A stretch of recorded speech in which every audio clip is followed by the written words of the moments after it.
of regional and national development banks. My name is Caterina Fonseca, and I'm an economist in the sector, and I'm also have to remind you that this session is being recorded for those online and for those in the room. So first, some facts for context. Africa has, the last count in 2020, had 95 development banks operating in the continent. From those 95 development banks, they had invested $6 billion in assets. However, they were not in the water sector. Actually, the lending volumes of water are dominated by large multilateral development banks and by some of the national banks in Egypt, Morocco, and South Africa. And some of you might be asking, why are we having session 2 on national development banks, on regional development banks? Why are we talking about them? And I think I'm just going to simplify and summarize it as best as I can, which is basically these are the institutions that provide very long-term, large capital finance in local currency at low interest rates, especially when you compare it with our colleagues from the commercial banks. So they have a very important role to play in the sector, and they have not played that role so far. So this session will focus on the challenges and opportunities that both regional and national development banks face to increase their portfolios on water, and the role of multilateral development banks to also enable that to happen. And just in terms of definitions, to make sure we are all talking about the same thing, when I'm saying water, in this session, it's interpreted in the broadest sense. We're talking about all the uses and sectors that benefit also from water. Water for energy, water for food, water for health, water for livelihoods, water for ecosystems, and also social progress. It also includes sanitation, wastewater, and hygiene. So I'm going to explain how the session is organized. We will have one online, very short presentation, followed by another panelist. So we have two short panelists, and then we have our discussants. I will introduce them when the time comes. And then we have plenty of time for both here in the room, so questions from the floor, from you, and questions from the colleagues online. So please write in the chat. Somehow I will receive, when I will be checking my phone, I will be checking the Q&A from the online participants. And so first, in terms of context, we would like to have the two panelists are going to present one global perspective, one regional perspective. So our first speaker, who's online, I hope everything is okay with him online, is Carlos Puente. Carlos Puente is the Director for Water, Energy and Environment Projects at Banobras. Banobras is a public development bank from Mexico, so we're crossing across the Atlantic.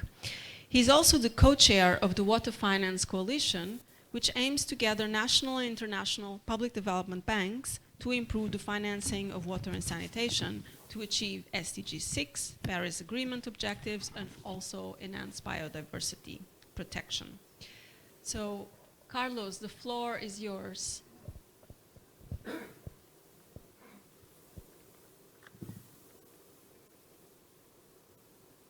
Context on why would Banobras be here and why would we be participating in the Water Finance Coalition. I would like to begin by explaining that with less than 7 years remaining to achieve, I'm sorry, I'm gonna have to take this away. With less than 7 years remaining to achieve the targets agreed for the Sustainable Development Banks that we talked about this morning, reports indicate that we are not on track to meet them. And the gap is particularly severe in SDG 6 to ensure availability and sustainable management of water and sanitation for all. We know that we need between 3 or 4 times greater levels of investment that are currently being placed. And this situation poses significant challenges, not only in terms of increasing the volume of available financing, but also on the absorption capacity, execution capacity, and the existence of a proper enabling environment. Governance and finance enjoy a symbiotic relationship. Increasing financing demands solid policies and institutions, while creating these solid policies and financial institutions to sectoral reform require a lot of financing. In this context, a joint effort is vital, in which governments, developing banks, international, national, and subnational, the private sector, and civil society bring their forces and actions together to move decisively towards the achievement of the development goals. As a result, or as a consequence of this, during the November 2020 Financing Common Summit, a group of banks agreed on the need to strengthen alliances, cooperation, and knowledge, leading to the creation of the network called the Water Finance Coalition. The Water Finance Coalition was born with the hypothesis that there is a lot of potential to raise finance for water security from public development banks, and especially from national public development banks. There is a lot of potential to provide loans for the water sector to finance expansion of water and sewage networks and treatment, including desalination plants, channeling sovereign loans from international PDBs to smaller municipalities and utilities, channeling central government transfers to local governments and utilities in more rational ways, administering dedicated trust funds for the water sector, in some cases setting up these funds at the request of national governments, participating projects to finance special purpose vehicles, also helping structure these projects, including creating co-financing mechanisms and supporting public-private partnerships for the operation of water and sanitation services, supporting project preparation, either grant-funded or through repayable loans ensuring that project preparation leads to bankable projects, providing technical assistance, and promoting sector dialogue to improve regulatory frameworks. Within this context, the Water Finance Coalition is 3 years from its creation, ready to publish its 2030 vision and strategy in order to keep acting together as a system of public development banks to unleash our full potential. The Water Finance Coalition will go forward with the vision to increase financing to leverage water security for all, financing water security projects that promote efficiency and just water results, through the mission to consolidate the coalition as a network of PDBs committed to strengthening water dialogue, collaboration, alliances, and knowledge, with the goal of mobilizing and capitalizing more financial resources, both public and private, for water security. Our values will continue being cooperation, coordination, knowledge sharing, action orientation, innovation, integrity, and accountability. The goals set out for our 2024-2030 strategy will be to strengthen the Water Finance Coalition that promotes peer learning and knowledge sharing for water and sanitation financing, a Water Finance Coalition that contributes to attracting financing for water security and the interlinkages with climate commitments, and a Water Finance Coalition that reaches expanded dialogue and technical support that is provided to national PDBs, leading to increased financing for water security. Just a quick note in terms of what we are doing in Banobras as a national public development bank in order to meet these goals and contribute to the success of the Water Finance Coalition. We have said that we want to be both a promoter of what we have already done well. We have the National Infrastructure Fund operating within Banobras, where I lead the water division. And we have been very successful for the last 20 years in promoting public-private partnerships in water treatment, desalination, and new water projects. Recently, we have been able to close a project related to the efficiency, the financial and operational efficiency of a public utility company. And we hope to provide the context so that all over the world we can ensure that these projects are met with enough resources to ensure the main goal that we believe has to be met, which is act with efficiency, operate with efficiency. That is the main driver of equitable results in terms of water use in all the context of its use. Thank you very much. I'll leave it there, and I'll be very interested to hear what this panel has to say. Thank you, Carlos. I think I'm going to put you right away on the spot while you're still online with us. It's just that, so the session, we would like to have recommendations for multilateral development banks. So how can they also promote that the national and regional banks have bigger, larger water portfolios? So the question to you is that what is the one action that MDBs should be taking on board? We're talking solutions in this session. Over to you. The one thing, your recommendation. Thank you very much. I think that taking from 3 seminal documents that have been published this year in the context of the important water conference around the world, first the UN Water Security Conference, 2023 in March, second the Global Water Week in Stockholm in August, and then the Financing Common Summit in Cartagena in September. We know that partnerships are the way to go forward. Partnerships and cooperation. So we have been working together with the World Bank, with the IFC, with IDB, with AFD, with CAF, in order to for them to help us solve our financing strategies. And so cooperation and partnerships are the way to move forward. It has been postulated as well by the UN, the UNESCO Water Security paper, that the World Development Report in the Hydric Resource Alliances and Cooperation for Water. So the solution going forward is to cooperate, to coordinate, and to gather the strengths of all the multilateral international institutions, the bilateral, the cooperation agencies, in order to bring more resources to the water sector through the national public development banks as Banobras that can chip in the experience at the local level. Thank you, Carlos. So partnerships, cooperation, coordination, and I think I'll also take one of your other messages, so that the Banobras, for instance, with specific investment funds, is not just funding infrastructure, but also funding improving efficiency of service providers.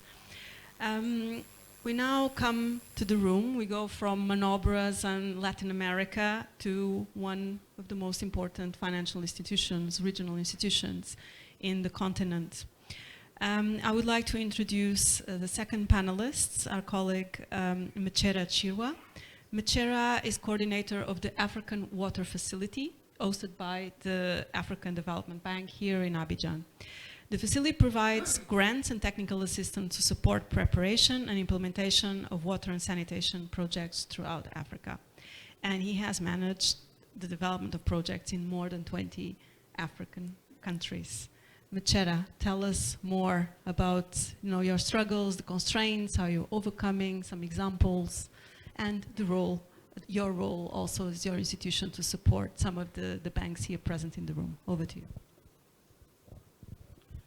Thank you very much for that introduction and for the opportunity to be part of this panel and the subject, which I think is really critical if we are to make a significant impact, a step change in the way the sector is financed. So, I mean, Carlos provided some context, and also the speakers in the opening sessions also provided context. The situation is dire, and the question is, how can we tap all possible sources of finance to make the impact necessary? And just to add to that, making reference to a recent survey by Glass, it's clear that 90% of countries have water and sanitation plans at national level, but also over 80% of them have singled out insufficient financing, yet the plans are there. We also know that in terms of sources of financing for water sector in developing countries, in Africa particularly, the bulk of the financing actually comes from households.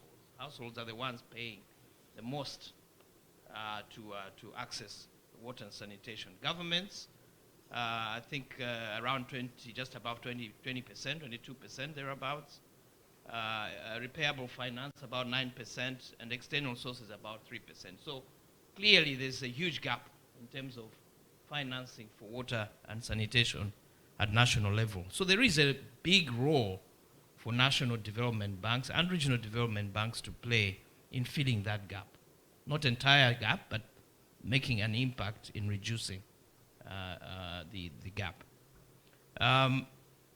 It's also a fact that availability in terms of fiscal space in most countries is limited to access external borrowing. So the fact that national development banks can lend in local currencies at terms that are amenable to a local economic situation improves their capability and enhances the capacity for them to make an impact. The question is, why is it not happening as much? What are the challenges that we see? So first is that most of the national development banks operate under strategic guidance of the national development agenda. It's driven by that. And the focus over the years has been more on productive sectors such as manufacturing, small and medium enterprises, etc., etc. And water and sanitation have not been put at the top of the national priority agenda. That's one challenge. The second issue is also the financial sustainability of water service providers and utilities. Because at the end of the day, these institutions, the development banks, need to invest in projects, in financing that is sustainable and has got assurance, some guarantees of repayment. And the fact is, most countries, the sustainability of utilities is not assured. The tariff levels are not at the level of cost recovery required to be able to pay back and refinance expenses in operations and maintenance over the long term. We also see that most of the development banks, national development banks, have limited financial means to access capital markets and money markets. And that's where the role of MDBs like the African Development Bank and others can come in to support the access to financing, and I'll talk about that a bit more. It's also about what the strategic priorities are for these national development banks, because if the governments put water and sanitation at the top, and we are talking here in this roundtable that water is more than just a social good, it is an essential contributor to economic development. If this gets understood by policymakers and therefore ensure that the strategic objectives and priorities of national development banks prioritize water and sanitation, there's a higher chance that increased financing will trickle down to the sector, to improvement of services. So lots of opportunities, because there are huge investment gaps, millions of people without access to water, low-income people paying high amounts to access water and sanitation, opportunities there. Need to develop programs, investment programs over the long term, I think is a key opportunity that would enable increased access to financing. So there has to be visibility over medium to long term of what is the plan, what are the programs, what are the investment opportunities, what are the possibilities for public and private financing over the long term. That enables these banks to structure financing with a foreseeable investment portfolio. So the African Development Bank already provides financing or access to risk financing instruments and guarantees to a number of commercial and some regional banks in Africa. But I think there is more opportunity to support national development banks to develop strategies and capacities that will enforce or enhance investment. So the opportunities we see is that we can also support national development banks that have a clear strategy to invest in the sector to co-finance investments. I mean, the Africa Water Facility, we provide grants for project preparation, but we want to ensure that the projects that are selected are high priorities at national level and that they also have commitment for downstream finance. The National Development Bank has a portfolio of projects that it's going to finance, but requires assistance to develop and prepare the investment studies for the projects. They can work with MDBs like ourselves to provide grant financing to get those projects ready and to co-finance the downstream investments. The African Development Bank, being a AAA rated institution, has access to financing from global markets at a lower rate and can therefore provide lines of credit to national development banks, which can then on-lend to investment programs in the water and sanitation sector at concessional rates. This is really the crux of the matter. But first and foremost, we need to see increased demand from those national development banks approaching institutions like ourselves to structure programs and financing arrangements for their programs. We always say that as a development bank, we respond to demand and requests from member countries. Priorities of countries are what we are going to focus our financing approaches on, and our strategies will respond to that. So there's opportunity for national development banks, those present here, those online, to structure programs that would attract support and partnership from MDBs to scale up their access to financing. Let me stop there for now. Thank you. Thank you so much, Chera. Okay, so we start getting some answers to our question, what can MDBs do to enhance the water portfolios of regional and national development banks? We heard about access to capital markets, guarantees, capacities to engage in the sector, co-financing, grants for project development, lines of credit for on-lending, but there needs to be demand also from the side of the national and the regional development banks, and for that they need to have also water in their strategy, and for that they need to have mandates from their governments. Thank you for that first pointing of some of the solutions and some of what the African Development Bank is already doing. Now we get to our discussants, and we have a nice representation, diverse representation. We wanted to bring you experiences from banks that are already funding the water sector, that have large portfolios, and others that are struggling, and see, because it's a very different panorama, and also the solutions are different. So we're going to start in Southern Africa. We're going to start with the Development Bank of Southern Africa, DBSA. And our colleague, Cyprian Marova. So he's currently the head of infrastructure, finance, coverage, transport, logistics, and bulk water division at DBSA, and has held several roles in deal origination, execution for public-private partnerships as well, and PPP markets. So the big question is,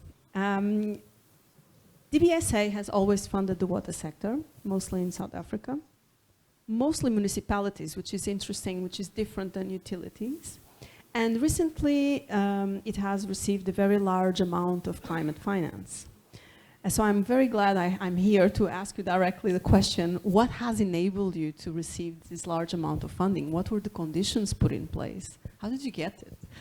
And, but also give us a couple of examples of what these investments look like. So this is just the first round. We will see how the conversation goes. Over to you, Cyprian.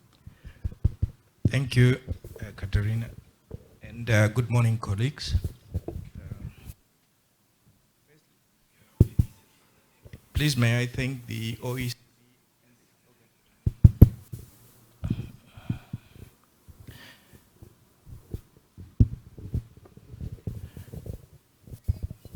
Thank you. I would like to thank the African Development Bank and the OECD for organizing and inviting the Development Bank of Southern Africa to this platform. It gives us the opportunity to share our stories. I think they are success stories, and I'll explain why I say so. My role at the bank is to motivate for water projects into the bank so that the bank ends up financing those projects. I can share with you that since 2015, the Development Bank put in about $1 billion US dollars through municipalities into water projects. So these are water projects that the municipalities roll out, mostly distribution, water and sanitation, treatment, and so forth. But this is like funding government because we are government owned, and it's only us really playing that role there. So what then happened is 2 years ago, an additional $1 billion went into large infrastructure projects. Your Lesotho Highlands Water Project Phase 2, we are part of that. There are other large projects inside of South Africa. But again, it's with other DFIs, mostly, funding that. The missing bit here is there is no private sector partaking in these large projects. So far, if you're counting 2 billion, mostly from bonds that are raised by DBSA on the open markets and funding projects commercially. Obviously, in those projects, there's government that puts in equity. But that's not really what we want. And you can see that at that rate, DBSA will run out of money.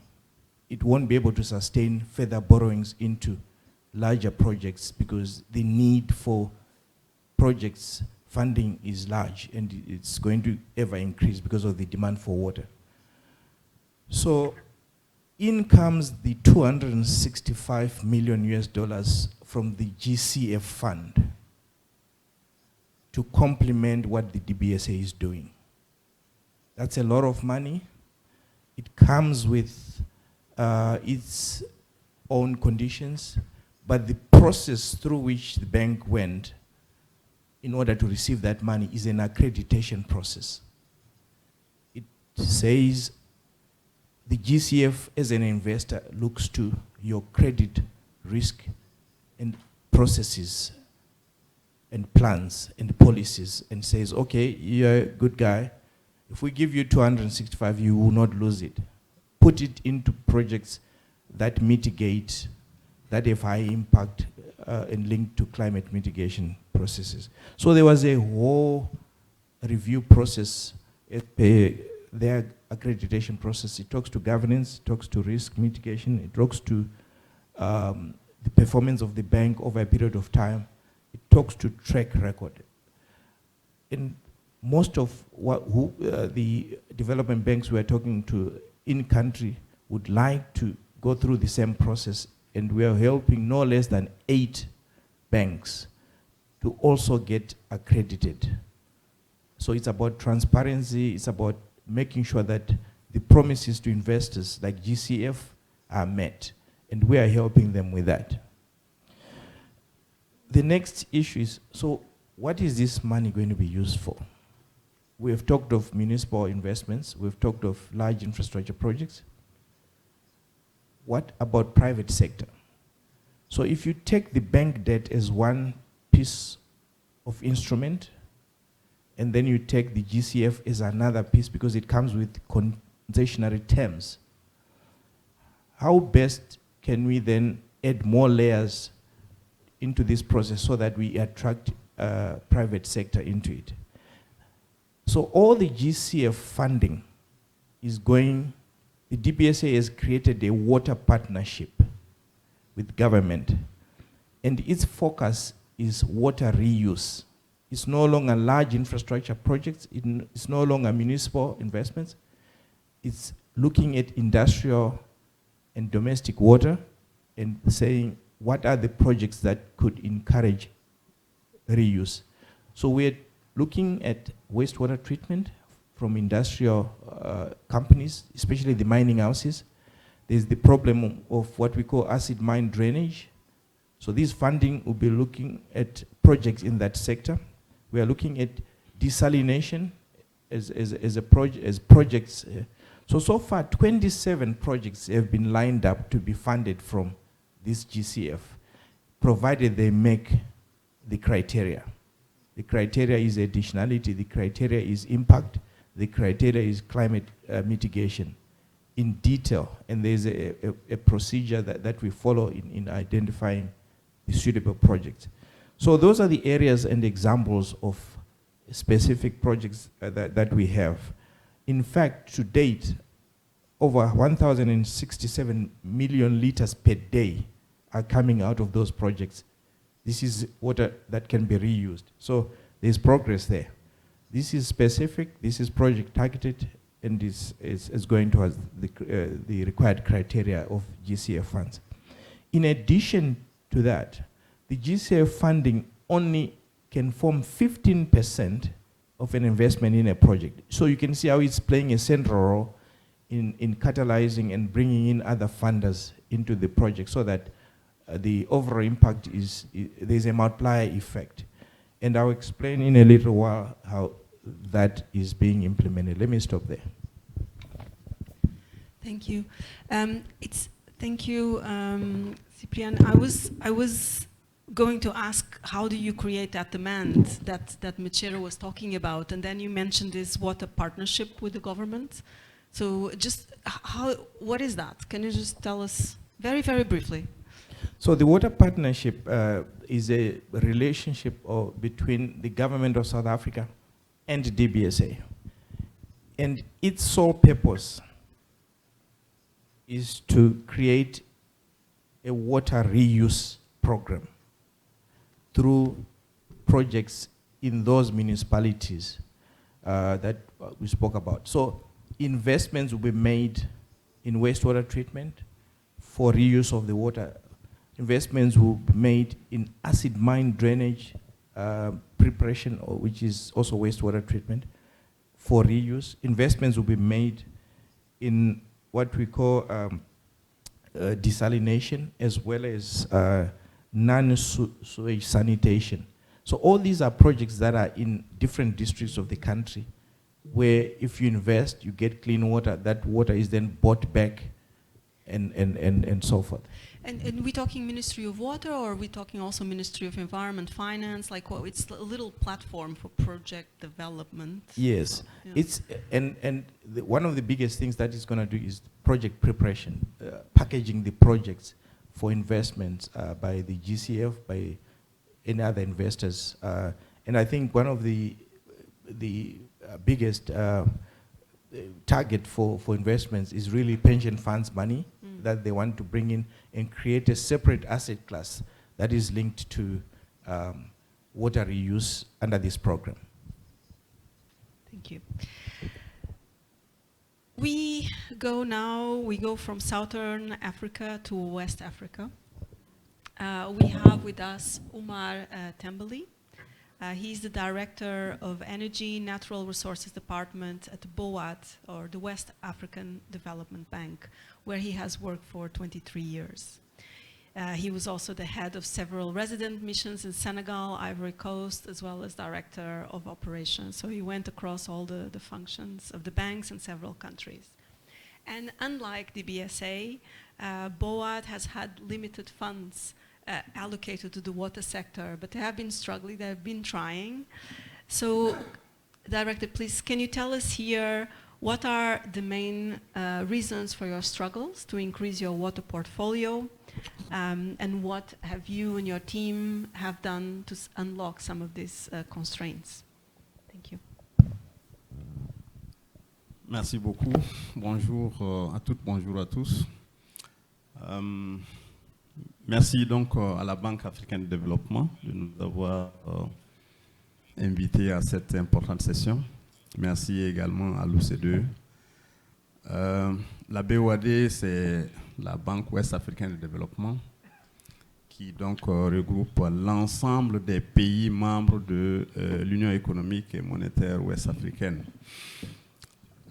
Sa mission, c'est de promouvoir le développement intégré des États de l'Afrique de l'Ouest et donc d'appuyer ces États dans leurs efforts de financement du développement. Nous avons très rapidement deux guichets fondamentaux. Le premier guichet, c'est le guichet concessionnel qui finance tout ce qui est projets sociaux promus par les États. Le deuxième guichet, c'est le guichet banque qui finance donc les projets promus par le secteur privé et par les entreprises du secteur public, mais ayant un service marchand. Nous sommes dans un nouveau plan stratégique qui couvre la période 2021-2025. Ce plan stratégique est un plan à impact qui vise véritablement à impacter les populations sur chacun de nos projets financés. Et c'est un plan extrêmement ambitieux qui vise des engagements de l'ordre de 3 300 milliards de francs CFA sur le quinquennat 2021-2025. Et ce plan, en dehors de l'aspect public-privé, met l'accent sur les secteurs. On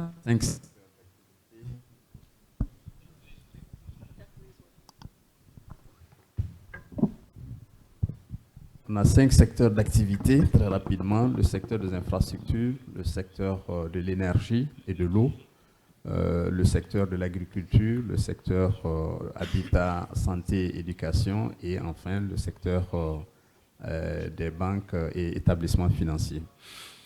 Le secteur de l'énergie et de l'eau représente sur les 3 300 milliards de francs CFA 20% des financements projetés, soit environ 660 milliards de francs CFA sur le quinquennat. Vous voyez que la BOAD a des ambitions très très poussées dans ce secteur-là. Et le secteur de l'eau potable et des ressources naturelles est censé absorber près de 200 milliards de francs CFA sur le quinquennat. C'est vrai que sur les 50 dernières années, nous avons eu des financements assez mitigés dans le secteur de l'eau potable notamment, dû certainement à l'absence de ressources concessionnelles conséquentes. Parce que quand vous prenez le package de ressources de la BOAD, les ressources concessionnelles donc destinées aux projets sociaux ressortent relativement faibles. Vous prenez sur les 50 dernières années, l'ensemble des financements dans le secteur de l'eau sont ressortis à peu près à 240 milliards de francs CFA. Ce qui représente à peu près 600 millions de francs CFA par pays et par an sur les 50 dernières années. Donc je suis tout à fait d'accord avec vous que ces dernières années, enfin sur les 50 dernières années, les financements de la BOAD dans le secteur de l'eau potable sont ressortis marginaux. Pour les raisons que j'ai citées, faiblesse des ressources concessionnelles, absence aussi de ressources dédiées à l'eau, parce que c'est un secteur suffisamment social, éminemment social, qui nécessite des ressources très très concessionnelles, voire des dons. Et malheureusement, la BOAD ne fait pas de subventions. Les projets sont exclusivement financés par des prêts marchands ou des prêts concessionnels. Et comme je le disais, les ressources concessionnelles étant limitées, donc les prêts concessionnels également ont été limités. Voilà. Par contre, depuis l'année 2016-2017, la BOAD a été non seulement accréditée auprès des fonds, le Fonds pour l'environnement mondial, le Fonds vert pour le climat et le Fonds d'adaptation. Cette accréditation a permis à la BOAD de mobiliser des ressources très intéressantes, des ressources très compétitives qui permettent de financer le secteur de l'eau potable. La BOAD a également été notée par des agences internationales de notation, Fitch et Moody's, qui ont octroyé à la BOAD une notation qui lui permet, depuis 2015, de mobiliser des ressources sur les marchés financiers internationaux à travers des eurobonds. À partir de cet instant-là, la banque a changé d'échelle et a commencé effectivement à financer des projets d'adduction d'eau potable de façon très significative. Je m'en veux pour preuve, je donne deux exemples simples. La BOAD, en 2019, a accompagné le gouvernement ivoirien dans l'adduction d'eau potable de la ville d'Abidjan à partir de la rivière de la Mai. Ça a permis à la BOAD d'accompagner la Côte d'Ivoire avec un financement concessionnel de 20 milliards de francs CFA. Ça a permis également à la BOAD d'accompagner la République du Mali avec un financement très conséquent et concessionnel pour le financement de l'adduction d'eau potable de la ville de Bamako, en cofinancement avec des institutions comme la Banque africaine de développement, comme l'AFD, comme la BEI, etc., etc. Voilà. Donc, nous avons désormais des ressources compétitives, des ressources adaptées pour financer le secteur de l'eau potable. Merci beaucoup. Thank you very much, Tembele. I'm very happy to hear that water is one of the priority areas of the new strategy, that you've been successful with the accreditations, that you've been able to mobilize more capital. If I can just quickly a follow-up question, then the one message, what is the one thing that the multilateral development banks should be doing to support organizations, banks like yours, to increase their water portfolios? If you have one message for them, what it would be? Merci beaucoup. Je pense que les banques de développement suivent les politiques et les stratégies des États.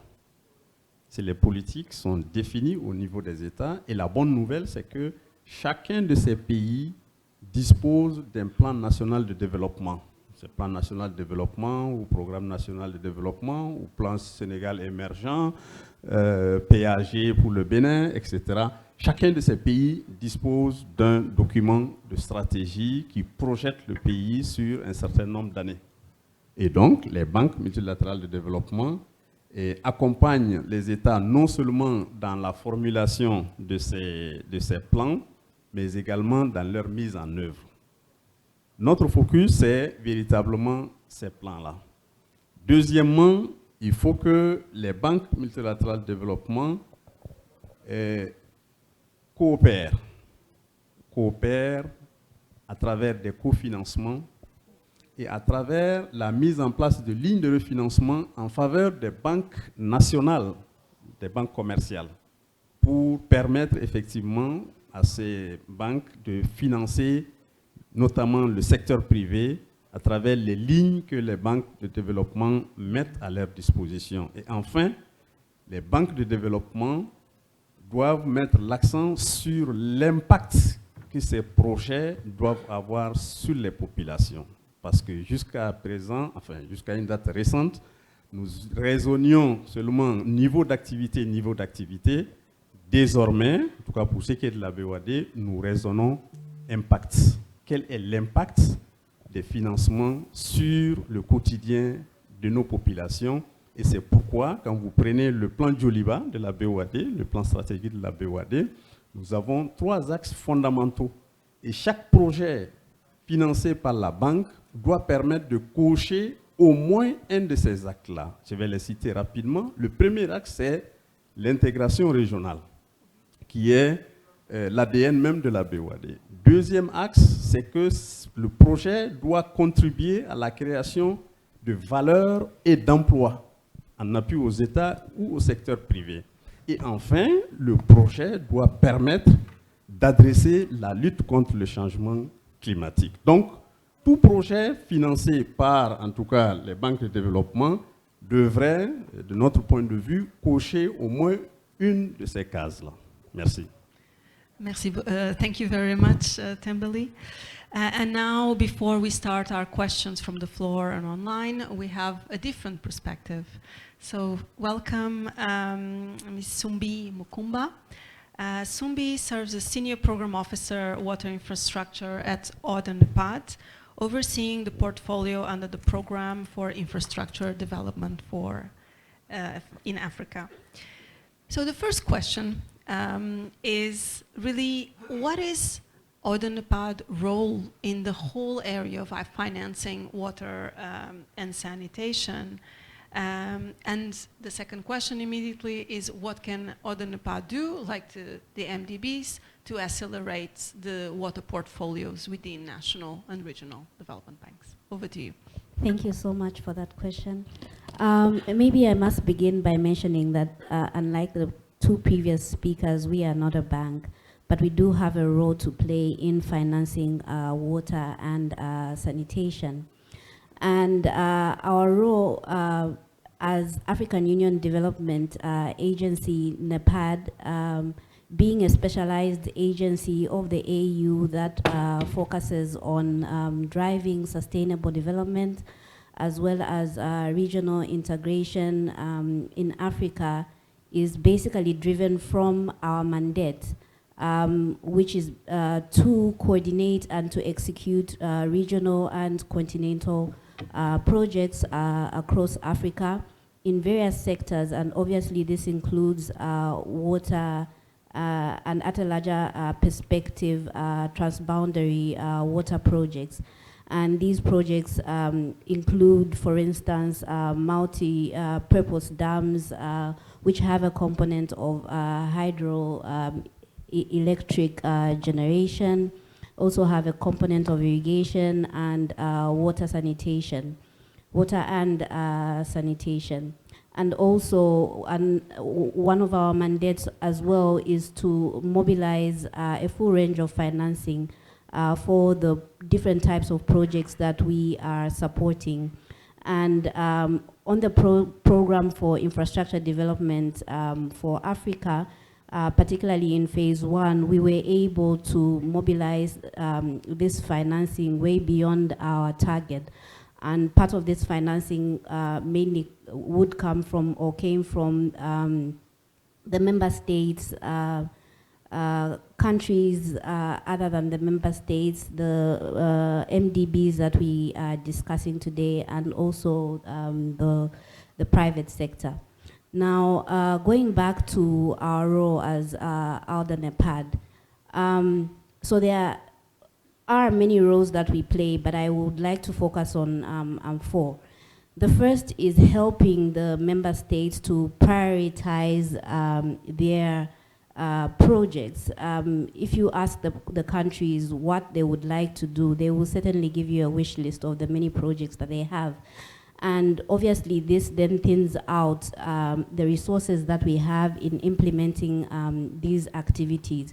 So we have been able to help the countries prioritize these projects for focused coordination, and also ensure that they mainstream these projects within their country programs, so as to ensure that there is also support at the national level. Also, another thing that we do as ALDA NEPAD is also to create or strengthen the enabling environment. Basically create platforms for consensus building. So you'll notice that under the water portfolio, we have transboundary projects that I spoke about, obviously, which come with a lot of challenges and bottlenecks. And so in that regard, we are providing platforms, bringing countries together to discuss these issues.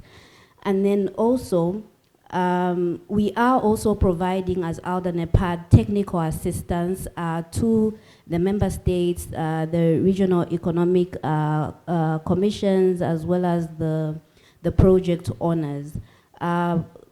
Technical assistance and capacity building basically through the value chain or the life cycle of preparing these projects to reach to projects that are bankable. And we also have developed a suite of instruments, for instance, the Job Creation Toolkit, which is basically an instrument that helps project owners to develop stronger narratives for the projects that they decide or they wish to advance. And then also, lastly, we are helping to mobilize financing for the very early stage projects. We have a special instrument called the Service Delivery Mechanism that basically helps by providing a pool of experts to support these project owners to strengthen the projects and help them to reach maturity to a level where now the MDBs could take them up for feasibility and other activities beyond that. In terms of what the MDBs can do, we believe strongly that they need to continue and also upscale the financing that they provide to the projects, particularly for their very early stage activities, to catalyze the projects.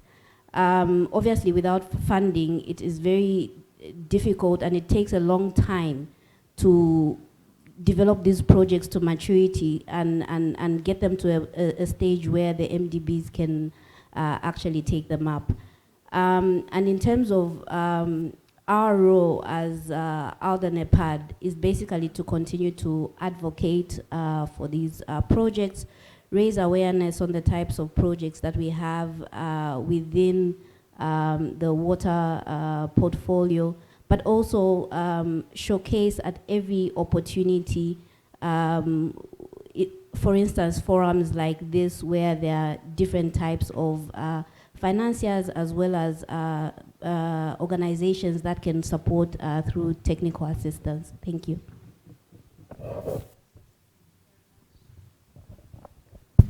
Thank you very much, Sumbi. We are right on time and we don't want to be too much between you and lunch. So we have time for some questions from the audience here, and I already have a couple of them online as well. Maybe we can take 3 or 4 questions. I see one at the back. Can I just see a raise of hands? Okay, 3. We have 3. Gilles, please. Open? Okay, great. Stand up. Hi, I'm Gilles Daniel. I am the regional advisor with ILC WASH based here in Abidjan. Thank thank you so much for the brilliant presentation and really learning from cases of the bank, the development bank in Southern Africa. And I think my question is directed to you because I think one of the issues that came a lot during all the conversation is around accreditation, right? And how do we position ourselves as National Development Bank to access either green climate funds or green environment funds? And you have succeeded in doing that. So my question was around the 15% you mentioned, right? So it's given as Catholic funds, right? And it's not covering all the total cost of the project. So wondering, just from a pragmatic point of view, do you think countries or National Development Bank are willing to invest go through all the requirements that are needed in terms of accreditation just to get 50% of investment? So what are the incentives that are taken at the global level, at a larger level, to make sure that they are able to sustain, and gather the funds for the remaining parts of the project, like the 85% that's not taken into account? So thank you. Thank you, Gilles. We'll take two more before answering. There was the gentleman here. Can we have a microphone here in the front? Behind you. It's behind. No, we need it for the translators. Thank you. Je vais poser une question à Oumar de la BOAD. Alors moi, je m'appelle Thierry Barbotte, je travaille dans le secteur de l'alimentation en eau potable en milieu rural depuis très longtemps, sous deux formes, l'aspect fourniture-installation et l'aspect aussi gestion, délégation de services publics en milieu rural. Si on monte un projet qui se veut marchand, puisque c'est de la délégation de services publics en milieu rural, mais en même temps social, puisqu'on est sur un secteur très particulier qui est le rural. Donc les retours sur investissement ne sont pas du tout les mêmes que ceux qu'on peut espérer dans d'autres secteurs. À quel guichet on s'adresse dans ce cas-là à la BOAD? Au guichet concessionnel ou au guichet bancaire? Merci. Please, the last question from the room. Yeah, thank you.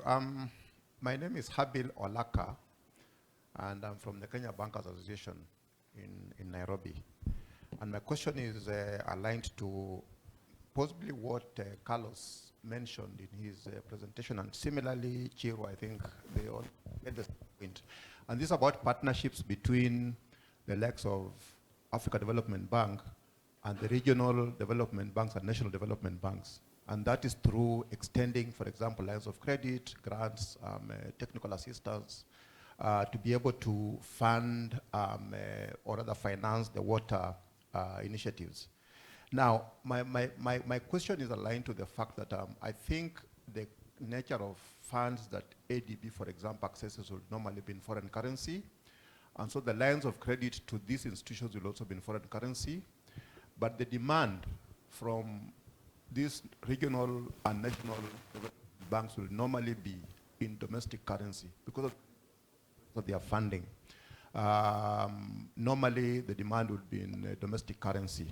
Now, when they get the foreign currency, they will also have to either retain that risk in terms of exposure of their balance sheet or push it down to the borrowers.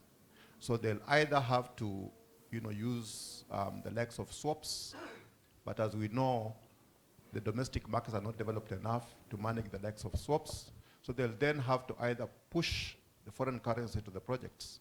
And that's like kicking the can down the road, because eventually that project will default anyway because of the currency risk that they are then bearing.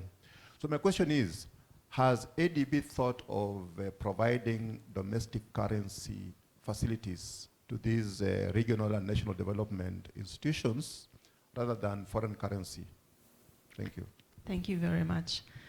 Okay, so we start with Cyprian and the question on incentives and accreditation. Yes.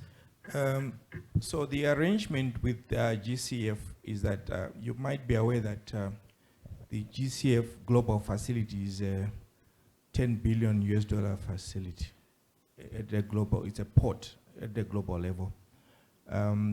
We only, after accreditation, are allowed to access $265 million US.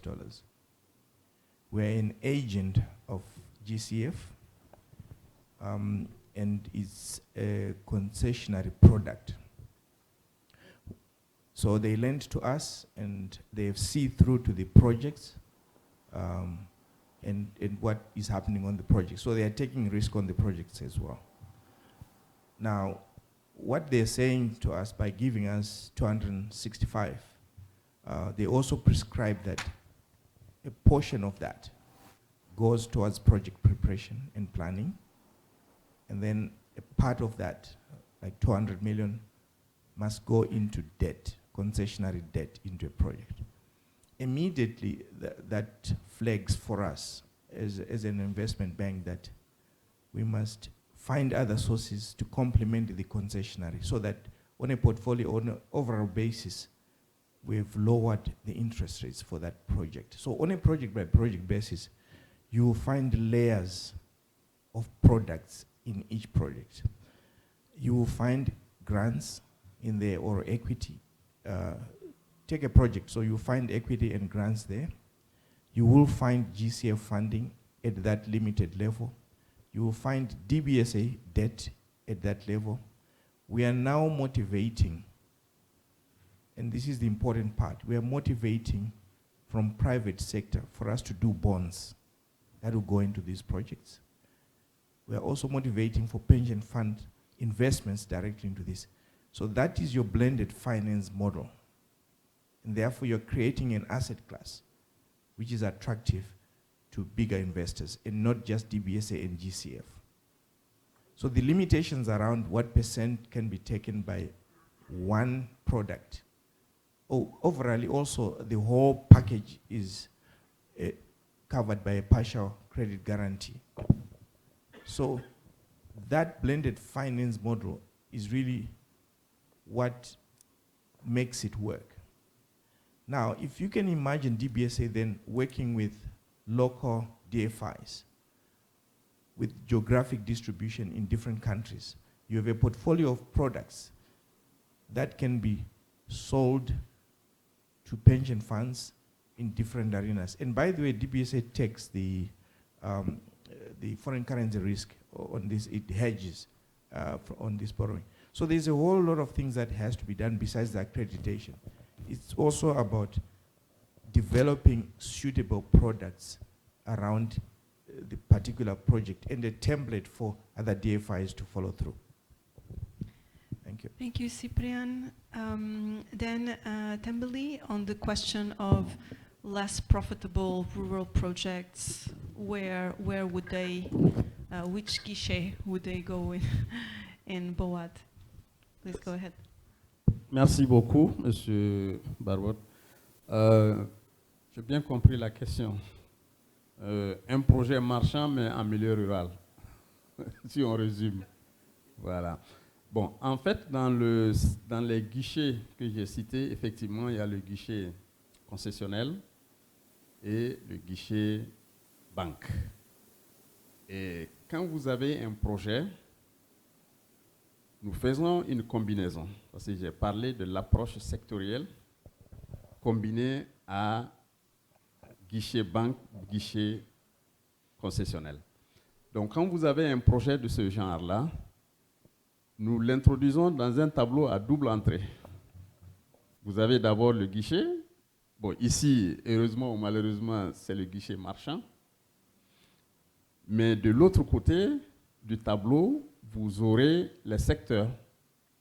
Et ici, il se trouve que le secteur est un secteur dont la rentabilité est très difficile en milieu rural. Si on est en milieu urbain, la rentabilité est avérée.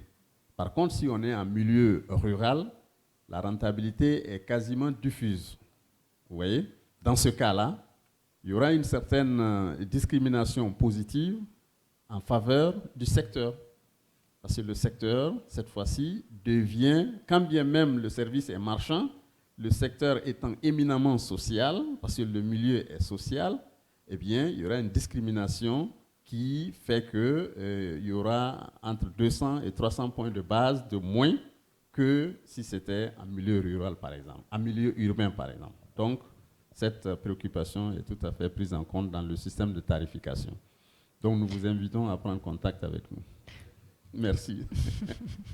Thank you, Tembeli. And finally, we have the question for Mechera, for the African Development Bank, the whole point on local currency versus hard currency loans. Absolutely, and thank you very much for that question. So the bank does lend in local currency, as a matter of fact.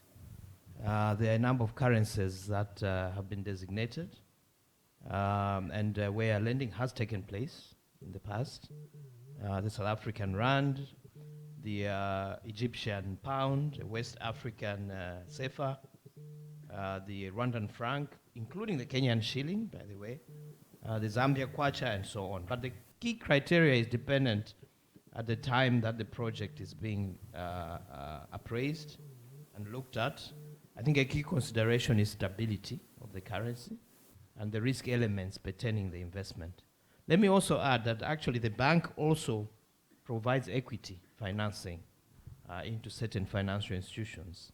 Just this week, the bank approved a 10 million equity financing into a guarantee company based in Kenya, to guarantee access to local capital markets for investment in infrastructure. So these instruments are there. Sometimes it's about the knowledge. Sometimes it's about the opportunity that presents itself.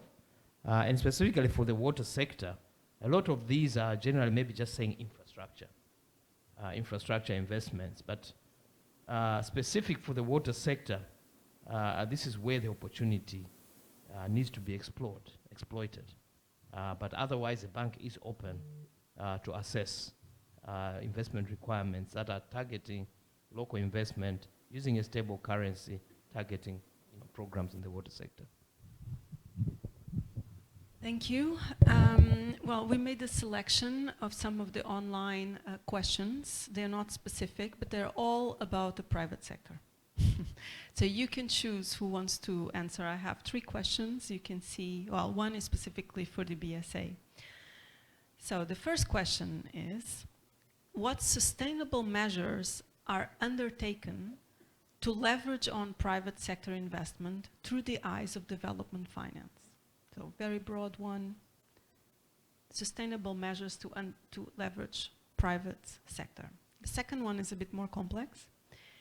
PPPs is over and over again outspoken by development practitioners, academics, and other professionals. Progress is slow. Are there any behavioral factors among decision makers limiting governments and financiers to leverage these opportunities fast enough, especially in these times of water being evidently spoken as central to development and national securities? That's broader. And the last one, for DBSA, but it can be for any other colleague. What has been your success story in a blended finance tripartite funding structure between the private investors looking at partnering with DBSA for guarantees on their investments, DBSA itself, and the government? I don't know who wants to take. Cyprian, you would like to take the last one, a good example on blended finance, or the first one on what sustainable measures are undertaken? Just repeat the question. So the first one, what sustainable measures are undertaken to leverage on private sector investments through the eyes of development finance? I think one of the most important factors that we deploy or rely on is being involved. If private sector has a project in this space, it's really making sure that we fund the preparation of the project, the planning and the preparation of the project. So we will put money and hire expertise to develop and fully unpack the project to make sure that risk allocation, modeling, and contractual obligations are to the best standard ever. In fact, under this model, we are deploying third parties to assess the effectiveness, the efficiency, and the independence of the blending model. So we almost help the project succeed. And if private sector is in it with a third pair of eyes, then we're able to make the whole thing a success. So our participation in the early stage development of the project is a key factor that brings in private sector and gains their trust, including other, the blending of products to make it a success. We go back to the point of partnership and cooperation. So you define what's in it for each of all of the parties in a fair way. I think we all know that private sector is looking for a return for the risk taken. Government and us are looking for the impact, the development impact. And different parties have to play different roles. In other words, the risk allocation process amongst the parties in achieving that model where the return for the private sector comes through, the return for government through impact, and achieving development is also comes through. So for me, it's a win-win in that partnership, if that model is adopted. Thank you. You just touched on something that I would love to discuss, but we don't have time. Hope in other sessions, which is the risk allocation and risk assessments and how is risk and how is being measured. But anyway, we don't have time. Who would like to take over the second one on are there any behavioral factors among decision makers limiting governments and financiers to leverage private opportunities? Let me.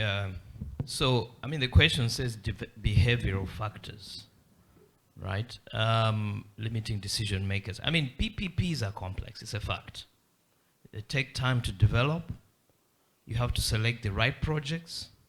You have to structure it to respond to the peculiarities of that project. But to begin with, the project itself must be commercially viable. My colleague just talked about private sector who want returns. They also want to mitigate risk. So the structure of the project determines now, decision makers here, we're talking about leadership. They may say they want to do PPPs, but sometimes they front load with projects that may not be the best suited, or maybe priorities but are not structured good enough to attract the investment. So as a result, it takes long, and sometimes the investors at the table are not really the right ones to take this project through. So first is to know it's not a panacea. It will not solve all problems. Second, to do analytical work that tells us the best structure for that investment and where the PPP structure can work. There must be a clear commercial viability in the project, and then the regulatory environment in that country for doing PPPs must be clear. Clarity is important, even for financiers. We want to see under what regime this investment will happen. Transparency, accountability, long-term sustainability. So there are a number of factors. What behavioral changes we need to have is just do the work in a proper analytical way, ensure the regulatory framework is clear, and that the selection of projects is based on the best suited structure for each investment. I don't know if that helps, but it's a broad question.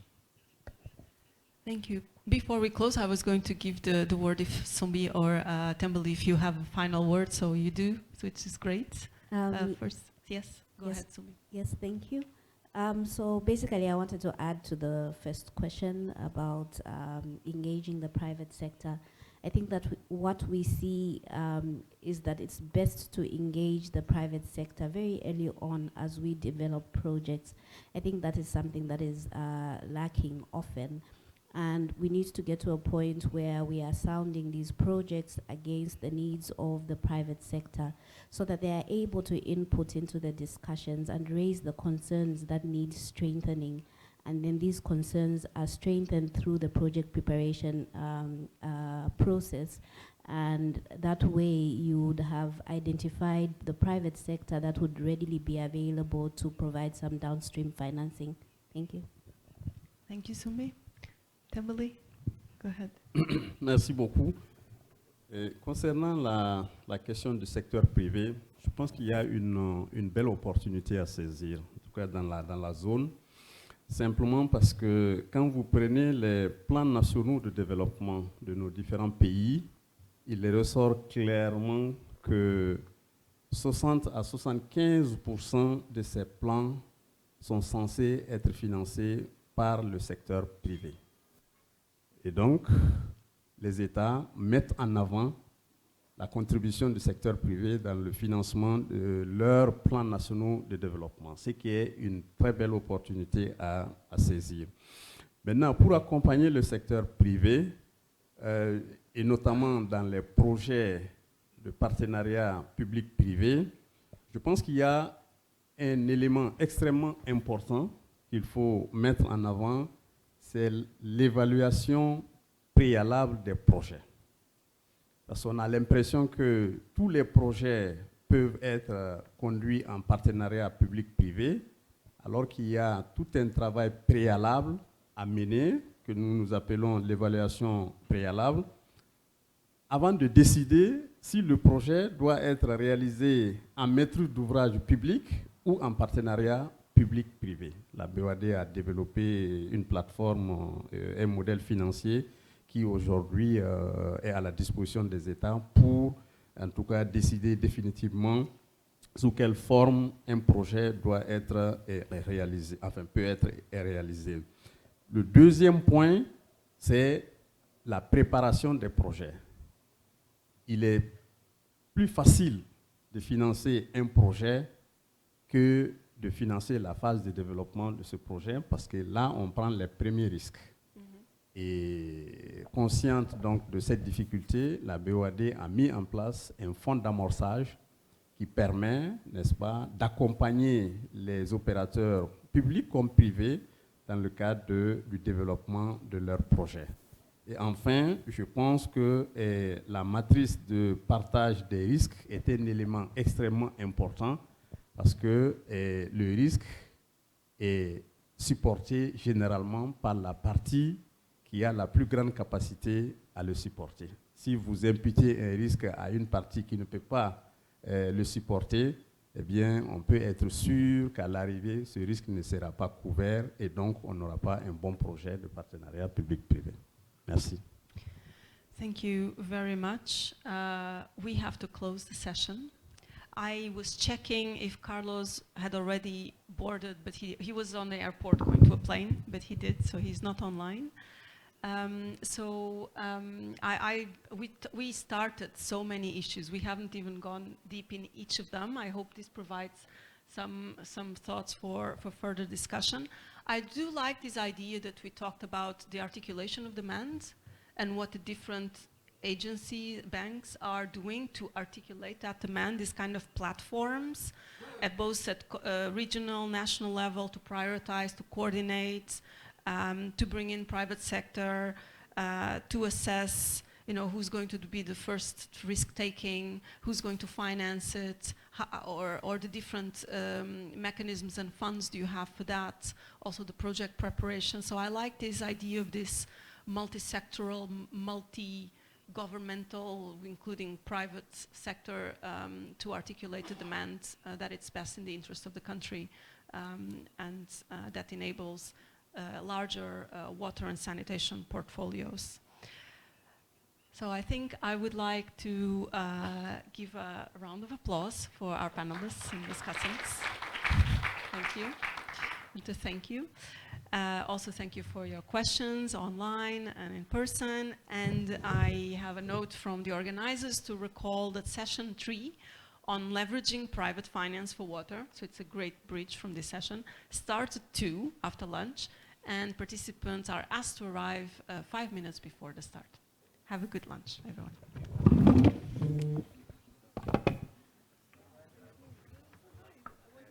Thank you. And the lunch will take place at the 7th floor. Le déjeuner, c'est au 7e étage. Bon appétit.